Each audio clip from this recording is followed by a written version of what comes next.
도깨비와 함께한 100일 조선 선비의 인생 역전 여정. 가난한 선비 김학수가 우연히 만난 도깨비와 함께한 100일간의 놀라운 여정. 시험에 계속 떨어지고 세상이 등을 돌린 듯했던 그에게 찾아온 기적 같은 인연. 과연 도깨비의 도움으로 그는 인생을 바꿀 수 있을까요? 조선시대 야담에서 전해지는 감동적인 우정과 성장의 이야기를 만나보세요. 웃음과 감동, 그리고 깊은 교훈이 가득한 특별한 이야기가 시작됩니다. 낙방한 선비의 절망과 도깨비와의 첫 만남. 조선 중종 때의 이야기입니다. 한양 성박 작은 초막에서 홀어머니를 모시고 사는 가난한 선비 김학수가 있었습니다. 28배 나이가 되도록 과거 시험에 번번이 낙방하며 가세는 날로 기울어만 갔지요.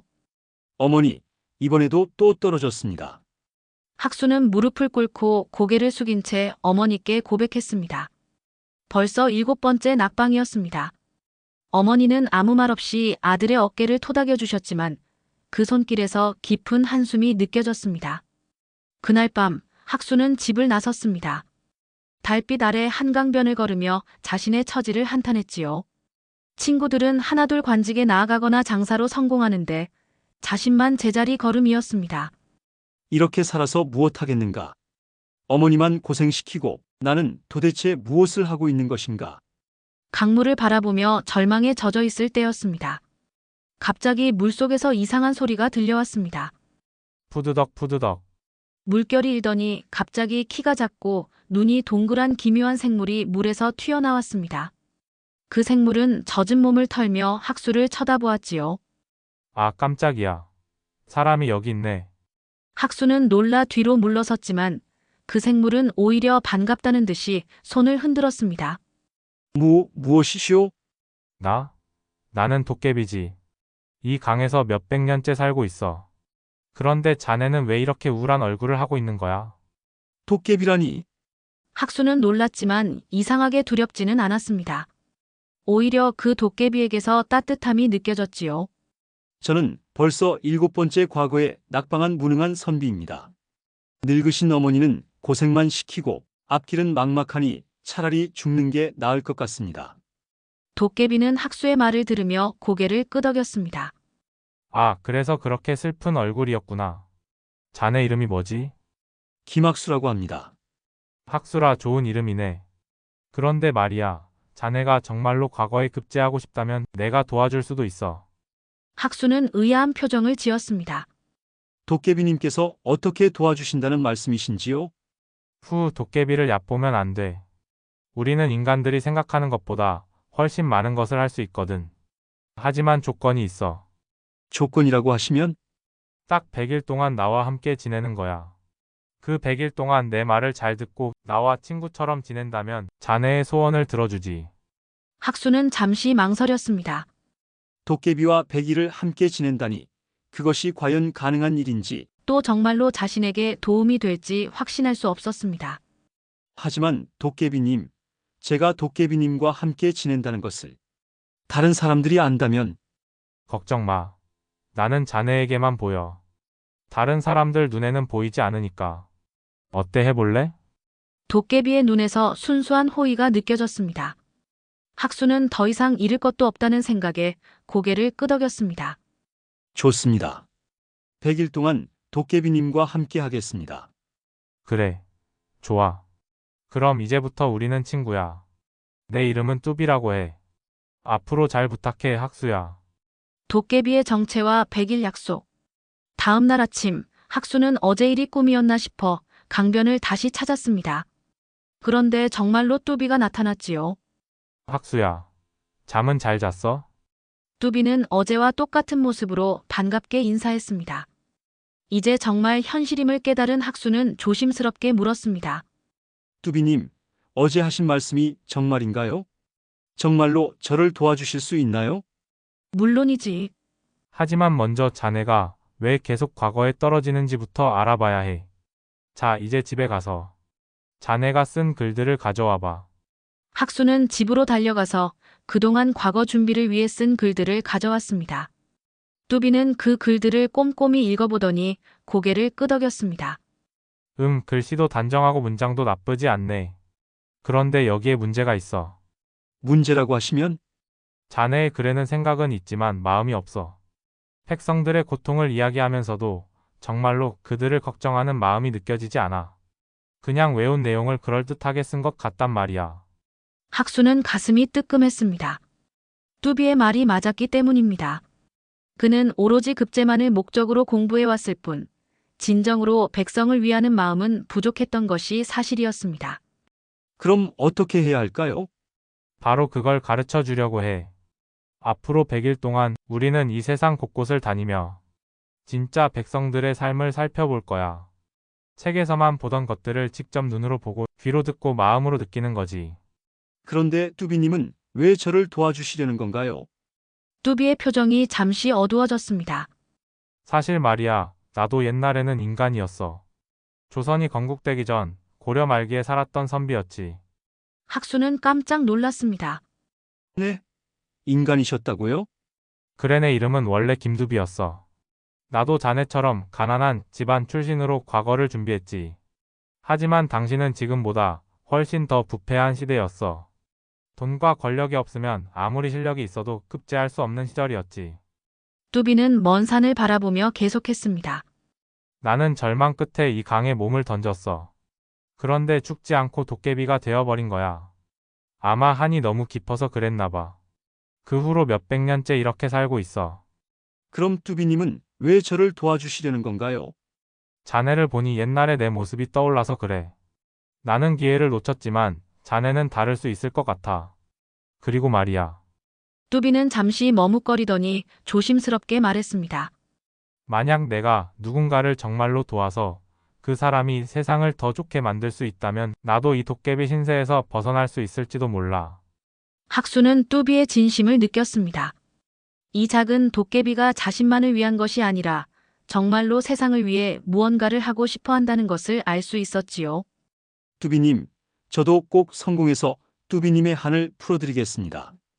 고마워 학수야. 하지만 약속해야 할 것이 있어. 이 100일 동안 절대 포기하면 안 돼. 아무리 힘들어도 끝까지 함께해야 해. 중간에 포기하면 모든 게 물거품이 되거든. 네, 약속하겠습니다.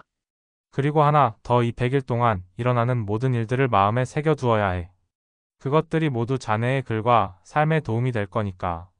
학수는 고개를 끄덕였습니다. 뚜비는 만족스러운 표정으로 웃었습니다. 좋아. 그럼 이제 진짜 시작해볼까? 오늘은 우선 시장에 가볼 거야. 거기서 진짜 백성들의 삶을 구경해보자. 이렇게 해서 학수와 뚜비의 특별한 100일 여행이 시작되었습니다. 도깨비의 도움으로 시작된 새로운 삶. 100일 약속을 한 지 열흘이 지났습니다. 뚜비는 매일 학수와 함께 한양 곳곳을 돌아다니며 백성들의 진짜 삶을 보여주었습니다. 동대문 밖 시장에서는 쌀 한 되를 사려고 온종일 기다리는 할머니를 만났고, 남대문 근처에서는 병든 아이를 업고 약방을 찾아 헤매는 어머니를 보았지요. 뚜비야, 나는 지금까지 책 속에서만 백성들을 알고 있었구나. 이렇게 가까이에서 보니 마음이 아파온다. 그래 학수야. 이제야 진짜 백성의 마음을 알게 된 거야. 이런 마음으로 글을 써야 시험관들의 마음도 움직일 수 있어. 어느 날 뚜비는 학수에게 특별한 제안을 했습니다. 학수야, 오늘부터는 내가 좀 더 직접적으로 도와줄게. 하지만 놀라지 마. 무슨 말이야, 뚜비야? 뚜비가 손을 휘저으며 이상한 주문을 외우자 갑자기 학수의 머릿속이 맑아지기 시작했습니다. 평소에 어렴풋이 알고 있던 경전의 내용들이 선명하게 떠오르고 복잡했던 역사의 흐름도 한눈에 정리되었지요. 이게 어떻게 된 일이야? 내 능력 중 하나야. 자네의 기억력과 이해력을 좀 더 좋게 해주는 거지. 하지만 이건 단순히 암기력만 좋게 하는 게 아니야. 자네가 진심으로 이해하고 받아들일 수 있는 것들만 도와주는 거거든. 정말로 신기한 일이었습니다. 그동안 어렵게만 느껴졌던 사서삼경의 내용들이 마치 오랜 친구처럼 친숙하게 다가왔고 역대 임금들의 정치도 생생하게 이해할 수 있었습니다. 고맙다, 뚜비야. 하지만 이렇게 도움을 받는 것이 정당한 건가? 걱정하지 마. 나는 단지 자네가 가진 잠재력을 끌어내는 것뿐이야. 자네 안에 이미 있던 것들을 꺼내주는 거지 없던 것을 만들어주는 건 아니거든. 그날부터 학수의 공부는 놀라울 정도로 달라졌습니다. 아침에는 뚜비와 함께 시장과 거리를 돌아다니며 백성들의 삶을 관찰하고 오후에는 그 경험을 바탕으로 글을 썼습니다. 뚜비가 도와준 덕분에 기억력이 좋아진 것은 물론이고 무엇보다 진심이 담긴 글을 쓸 수 있게 되었지요. 학수야, 오늘 쓴 글을 읽어봐. 학수가 그날 쓴 민생에 관한 소론을 읽어주자 뚜비는 만족스럽게 고개를 끄덕였습니다. 이제야 진짜 선비다운 글이 나왔네. 이 글에는 자네의 진심이 담겨 있어. 백성들을 정말로 사랑하는 마음이 느껴져. 어머니도 아들의 변화를 눈치챘습니다. 학수야, 요즘 내가 많이 달라진 것 같구나. 얼굴에 생기가 돌고 공부하는 모습도 예전과는 다르다. 어머니, 저도 모르게 많은 것을 깨닫게 되었습니다. 이번에는 꼭 좋은 결과가 있을 것 같습니다. 50일째 되던 날, 뚜비는 학수에게 또 다른 놀라운 능력을 보여주었습니다. 학수야, 오늘은 특별한 곳으로 가자. 뚜비가 학수의 손을 잡자 갑자기 두 사람은 공중으로 떠올랐습니다. 그리고 순식간에 궁궐 위를 날아가더니 어느 산골 마을에 도착했지요. 여기는 어디야? 강원도 깊은 산골 마을이야. 여기서 정말 어려운 사람들이 어떻게 사는지 보여주고 싶었어. 그 마을은 정말 가난했습니다. 초가지붕은 너덜너덜했고 아이들은 누더기 옷을 입고 있었습니다. 하지만 그 속에서도 사람들은 서로 도우며 살아가고 있었지요. 도령님, 어디서 오셨습니까? 한 할아버지가 학수에게 다가와 정중히 인사했습니다. 학수는 뚜비가 자신을 어떻게 설명했는지 몰라 당황했지만 뚜비가 귓속말로 알려주었습니다. 한양에서 공부하러 온 선비라고 하라고 해. 저는 한양에서 온 선비입니다. 공부를 위해 이곳을 찾았습니다. 그러시군요. 이런 구석진 곳까지 오시느라 고생하셨습니다. 변변한 것은 없지만 하룻밤 묵어 가시지요. 학수는 그 마을에서 사흘을 보냈습니다. 가난하지만 순수한 마음을 가진 사람들과 함께 지내며 진짜 백성의 삶이 무엇인지 깨달았지요. 뚜비야, 이 사람들을 보니 마음이 아프면서도 감동스럽다. 이렇게 어려운 상황에서도 서로를 돌보며 살아가는구나. 그래, 이게 바로 자네가 앞으로 섬겨야 할 백성들이야. 이 사람들의 삶이 조금이라도 나아질 수 있도록 도와주는 것이 진정한 선비의 역할이지. 한양으로 돌아온 학수는 그 경험을 바탕으로 또 다른 글을 썼습니다. 산촌 견물록이라는 제목의 그 글에는 산골 마을 사람들의 애환과 희망이 생생하게 담겨 있었습니다. 학수야, 이 글은 정말 훌륭해.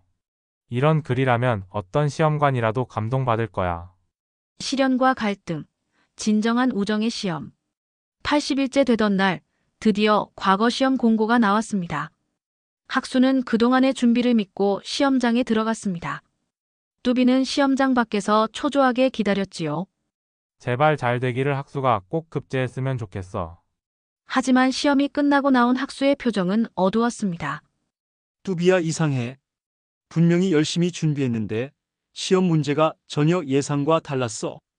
특히 마지막 논술 문제는 아예 써보지도 못한 주제였단 말이야. 뚜비도 당황했습니다. 분명히 학수의 실력은 충분했는데 이상한 일이었지요. 무슨 문제가 나왔는데? 부국 강병을 위한 구체적 방안을 논하라는 문제였어. 나는 지금까지 민생 안정에만 집중해서 공부했는데 군사나 경제 정책에 대해서는 깊이 있게 공부하지 못했거든. 그날 밤 뚜비는 혼자서 고민에 빠졌습니다. 자신이 학수를 잘못 이끈 것은 아닌지, 너무 한쪽으로만 치우쳐서 가르친 것은 아닌지 걱정되었지요. 며칠 후 시험 결과가 발표되었습니다. 역시나 학수는 또다시 낙방했습니다. 8번째 낙방이었지요. 뚜비야, 이번에도 떨어졌어. 학수의 목소리에는 깊은 실망이 담겨 있었습니다. 뚜비와 함께한 80일 동안 그 어느 때보다 열심히 했는데도 결과는 똑같았으니까요. 미안해, 학수야. 내가 너를 제대로 도와주지 못한 것 같아. 아니야, 뚜비야. 내 잘못이 아니야. 아마 내가 원래 그런 운명인가 봐. 하지만 더 큰 문제가 기다리고 있었습니다. 그날 밤 어머니가 갑자기 쓰러지신 것입니다. 학수야. 어머니가 위험해. 어서 의원을 불러와야 해. 이웃집 아주머니의 다급한 소리에 학수는 뛰어갔습니다. 어머니는 고열에 시달리며 의식을 잃으셨지요. 의원님, 어머니가 어떻게 되신 건가요? 오랫동안 고생을 많이 하셨나 보오. 몸이 많이 쇠약해져서 위험한 상태요. 좋은 약을 쓰면 회복될 수 있지만 의원은 말끝을 흐렸습니다. 학수는 그 의미를 알 수 있었습니다.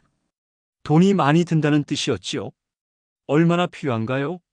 최소한 은화 열량은 있어야 할 것 같소. 은화 열량. 학순의 집 전 재산을 합쳐도 은화 2냥이 고작이었습니다. 뚜비야, 어떡하지? 어머니가 위험한데 돈이 없어. 뚜비는 학수의 절망적인 모습을 보며 마음이 아팠습니다. 그리고 어떤 결심을 했지요. 학수야, 내가 돈을 구해줄게. 내가 어떻게? 도깨비에게는 특별한 능력이 있어. 돈을 만들 수는 없지만 땅 속에 묻혀있는 보물을 찾을 수는 있거든. 그날 밤 뚜비는 학수를 데리고 한강변의 한적한 곳으로 갔습니다. 그리고 땅을 파기 시작했지요. 여기 옛날에 전쟁 때 누군가 묻어둔 항아리가 있을 거야. 정말로 땅 속에서 항아리 하나가 나왔습니다. 그 안에는 은화 20냥이 들어있었지요. 뚜비야, 고마워. 이제 어머니를 살릴 수 있어. 하지만 뚜비의 표정은 밝지 않았습니다. 학수야, 미안한데 이걸 쓰면 우리 약속에 문제가 생겨. 무슨 말이야? 내가 직접적으로 돈을 구해주는 건 약속 위반이야. 나는 자네가 스스로 성장하도록 도와주기로 했는데 이렇게 보물을 찾아주는 건 치팅이거든. 학수는 고민에 빠졌습니다. 어머니의 생명이 걸린 상황에서 약속을 지키는 것이 맞는지 아니면 약속을 어기고라도 어머니를 구하는 것이 맞는지 알 수 없었지요. 뚜비야, 그럼 어떻게 해야 해? 만약 이 돈을 쓴다면 우리의 100일 약속은 무효가 돼. 그리고 나는 다시 원래대로 돌아가야 해. 자네도 내가 도와준 모든 능력을 잃게 되고. 그럼 내가 급제할 기회도 없어지는 거야? 그렇지. 하지만 학수야, 이건 너의 선택이야. 나는 자네가 어떤 선택을 하든 이해할 거야. 학수는 밤새도록 고민했습니다. 어머니의 생명과 자신의 꿈 사이에서 선택해야 하는 상황이었지요. 하지만 다음 날 아침, 학수는 결심을 했습니다. 뚜비야, 미안하지만 나는 이 돈을 써야겠어. 어머니 없이는 내가 설사 급제를 해도 의미가 없어. 뚜비는 슬픈 표정으로 고개를 끄덕였습니다. 알겠어, 학수야. 그게 맞는 선택이야. 효도가 급제보다 더 중요한 거니까. 정말 고마웠어, 뚜비야. 비록 짧은 시간이었지만 내 덕분에 많은 것을 배울 수 있었어. 하지만 뚜비는 갑자기 환하게 웃었습니다. 학수야, 사실은 말이야. 이것도 시험이었어. 시험이라고? 자네가 정말로 좋은 사람인지 마지막으로 확인해보고 싶었거든. 만약 자네가 어머니보다 급제를 선택했다면 나는 도와주지 않았을 거야. 학수는 깜짝 놀랐습니다. 그럼 우리 약속은? 물론 계속되지. 자네는 가장 중요한 시험을 통과했어. 이제 진짜로 도와줄 수 있어. 과거 급제와 성공, 그리고 이별의 순간. 뚜비의 말에 학수는 기뻐했지만 우선 어머니를 살리는 것이 먼저였습니다. 은화로 좋은 약을 구해 어머니께 드리니 며칠 만에 건강을 되찾으셨지요. 학수야, 어머니가 나으셔서 정말 다행이야.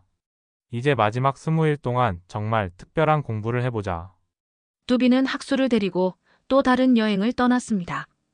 이번에는 조선 팔도 곳곳을 돌아다니며 각 지방의 특색과 문제점들을 직접 보고 배웠지요. 학수야, 경상도 농민들은 가뭄 때문에 고생하고 있고 전라도는 홍수 피해가 심각해. 평안도는 오랑캐 침입으로 불안하고 함경도는 추위와 식량난이 문제야. 각 지방마다 이렇게 다른 어려움이 있구나. 책에서만 배울 때는 몰랐던 일이야. 그래서 진짜 정치를 하려면 직접 발로 뛰며 백성들을 만나야 하는 거야. 궁궐에 앉아서만 하는 정치로는 한계가 있어. 90일째 되던 날, 뚜비는 학수에게 마지막 선물을 주었습니다. 학수야, 이건 내가 줄 수 있는 마지막 도움이야. 뚜비가 손을 대자 갑자기 학수의 눈앞에 조선 왕조의 모든 역사가 파노라마처럼 펼쳐졌습니다. 태조 이성계부터 현재의 중종까지 모든 임금들의 정치와 그 결과들을 생생하게 볼 수 있었지요. 이게 다 뭐야? 역사의 진실이야. 자네가 앞으로 관리가 되었을 때 같은 실수를 반복하지 않도록 보여주는 거지. 좋은 정치와 나쁜 정치가 백성들에게 어떤 영향을 미치는지 똑똑히 봐둬. 학수는 그 환상 같은 경험을 통해 진정한 정치의 의미를 깨달았습니다. 권력은 자신을 위한 것이 아니라 백성을 위한 것이며 모든 정책은 백성의 삶을 향상시키는 방향으로 이루어져야 한다는 것을 말이죠. 95일째, 마침내 다시 과거 시험이 있다는 소식이 들려왔습니다. 학수야, 이번이 진짜 마지막 기회야. 자네가 그동안 배운 모든 것을 쏟아 부어봐. 고마워, 뚜비야. 내 덕분에 나는 완전히 다른 사람이 되었어. 시험 당일 학수는 자신만만하게 시험장에 들어갔습니다. 이번에는 어떤 문제가 나와도 자신 있었지요. 첫 번째 문제는 백성을 다스리는 근본 도리에 대해 논하라였습니다. 학수는 그동안 뚜비와 함께 경험한 모든 것들을 바탕으로 글을 썼습니다. 시장에서 만난 할머니, 산골 마을의 순박한 사람들, 각 지방의 어려움들. 모든 것이 생생하게 떠올라 붓끝으로 흘러나왔지요. 두 번째 문제는 나라의 부강함과 백성의 안락함을 동시에 추구하는 방법이었습니다. 이것도 뚜비가 보여준 역사의 교훈들 덕분에 명쾌하게 답할 수 있었습니다. 마지막 문제는 현재 조선이 직면한 문제점과 해결 방안이었는데 이는 학수가 가장 자신 있어 하는 분야였습니다. 팔도를 돌아다니며 직접 본 문제점들과 그 해결책들을 구체적으로 제시했지요. 시험이 끝나고 나온 학수의 표정은 밝았습니다. 뚜비야, 이번에는 정말 잘 본 것 같아. 내가 가르쳐준 모든 것들이 다 도움이 되었어. 그럼 됐다. 이제 결과만 기다리면 되겠네. 며칠 후 드디어 합격자 발표가 났습니다. 학수는 떨리는 마음으로 방문을 확인했습니다. 그리고 김학수. 자신의 이름이 당당히 적혀 있었습니다. 그것도 상위권에 말이죠. 뚜비야, 됐어. 정말 됐어. 학수는 기뻐서 어쩔 줄 몰랐습니다. 뚜비도 함께 기뻐했지만 동시에 아쉬움도 느꼈습니다. 이제 100일 약속이 끝나가고 있었거든요. 축하해, 학수야. 정말 자랑스러워. 그날 밤 학수는 어머니께 기쁜 소식을 알려드렸습니다. 어머니, 드디어 과거에 급제했습니다. 정말이냐 학수야. 이 늙은 어미가 살아서 이런 기쁜 일을 볼 줄이야. 어머니는 기쁨의 눈물을 흘리셨습니다. 학수도 함께 울었지요. 하지만 한편으로는 뚜비와 헤어져야 한다는 생각에 마음이 무거웠습니다. 뚜비야, 이제 우리 헤어져야 하는 거야? 그래, 100일 약속이 끝났으니까. 하지만 슬퍼하지 마. 우리가 함께한 시간과 자네가 배운 것들은 영원히 남아있을 거야. 100일째 되던 날 밤, 뚜비는 학수에게 마지막 인사를 했습니다. 학수야, 마지막으로 부탁이 있어. 뭐든지 말해봐, 뚜비야. 앞으로 관리가 되어서도 오늘의 마음을 잊지 말아줘. 권력에 취해서 백성들을 잇는 관리가 되지는 말고. 약속할게, 평생 잊지 않을 거야. 그리고 가끔은 이 강변에 와서 나를 생각해줘. 비록 볼 수는 없겠지만 나는 항상 자네를 지켜보고 있을 테니까. 세월이 흘러 재회, 진정한 성공의 의미. 그로부터 20년이 지났습니다. 학수는 뛰어난 능력을 인정받아 고위 관직에 올랐습니다. 특히 백성들을 위한 정책을 많이 펼쳐서 백성의 아버지라는 칭호까지 얻었지요. 어느 가을날 저녁 학수는 오랜만에 한강변을 찾았습니다. 이제 48이 된 그는 과거의 추억을 그리워하며 강물을 바라보고 있었습니다. 뚜비야, 잘 있니? 나는 내가 가르쳐준 대로 살려고 노력하고 있어. 그때 갑자기 강물이 일렁이더니 익숙한 목소리가 들려왔습니다. 학수야. 놀랍게도 뚜비가 나타난 것입니다. 하지만 예전과는 조금 달랐습니다. 더 밝게 빛나고 있었거든요. 뚜비야, 정말 내가 맞아? 그럼. 오랜만이야, 학수야. 하지만 너는 어떻게? 더 밝아 보이는데? 뚜비는 활짝 웃었습니다. 사실 말이야. 나도 변했어. 자네 덕분에 말이지.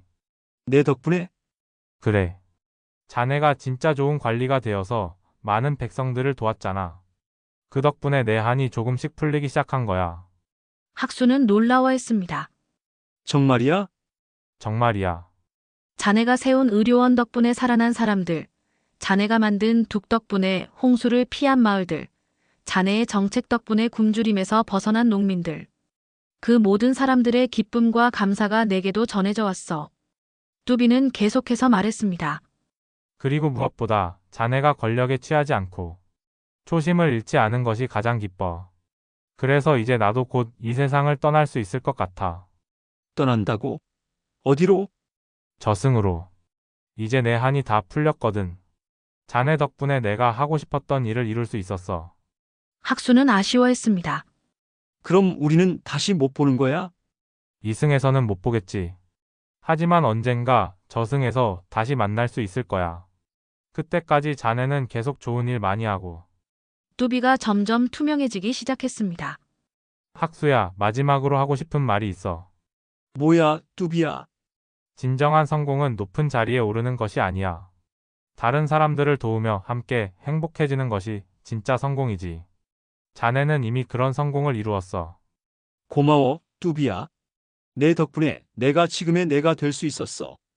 아니야, 그건 원래 자네 안에 있던 거야. 나는 단지 꺼내는 걸 도와줬을 뿐이야. 뚜비의 모습이 완전히 사라지기 직전, 그는 마지막으로 말했습니다. 학수야, 행복하게 살아. 그리고 언제나 백성들을 사랑하는 마음을 잊지 말고. 고마웠어. 뚜비야, 진짜 고마웠어. 뚜비가 완전히 사라진 후 학수는 한참 동안 강물을 바라보며 눈물을 흘렸습니다. 그리고 마음속으로 다짐했지요. 뚜비야, 나는 평생 내가 가르쳐준 대로 살겠어.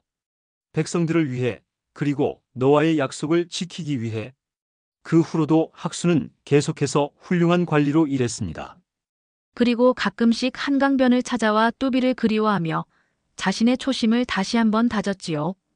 훗날 학수가 세상을 떠날 때까지 사람들은 그를 조선 최고의 청렴한 관리 중 한 명으로 기억했습니다. 그리고 그의 이야기는 후대에까지 전해져 많은 이들에게 진정한 성공이 무엇인지를 가르쳐 주었답니다. 이렇게 해서 가난한 선비 김학수와 도깨비 뚜비의 아름다운 우정 이야기는 끝이 났습니다. 하지만 그들이 보여준 진실한 마음과 서로를 향한 사랑은 영원히 사람들의 마음속에 남아있을 것입니다. 여러분, 오늘의 도깨비와 함께한 100일 이야기는 어떠셨나요? 조선시대 선비와 도깨비의 따뜻한 우정을 통해 진정한 성공과 행복의 의미를 되새겨볼 수 있는 시간이었기를 바랍니다. 권력이나 명예보다 더 소중한 것은 다른 사람을 향한 진실한 마음이라는 교훈을 잊지 마세요. 다음 주에는 더욱 흥미진진한 이야기로 찾아뵙겠습니다. 조선의 현명한 주모와 도깨비 손님들의 유쾌한 인연이라는 제목으로 한양의 작은 주막에서 벌어지는 도깨비들과 인간들의 재미있는 만남을 그린 야담을 준비했습니다. 구독과 좋아요, 알림 설정 잊지 마시고 댓글로 여러분의 감상을 들려주세요. 건강하고 행복한 한 주 보내시길 바랍니다. 예고편 조선의 현명한 주모와 도깨비 손님들의 유쾌한 인연. 한양 남산골 작은 주막, 그곳에 똑똑한 주모박씨 부인 앞에 나타난 신비로운 손님들. 주모님, 막걸리 한 사발 주시오. 하지만 이들의 정체는 바로 장난꾸러기 도깨비들이었습니다. 과연 주모는 이들의 정체를 알아챌까요? 그리고 도깨비들과 벌이는 재치 넘치는 승부의 결과는 웃음과 감동이 가득한 다음 이야기도 기대해주세요.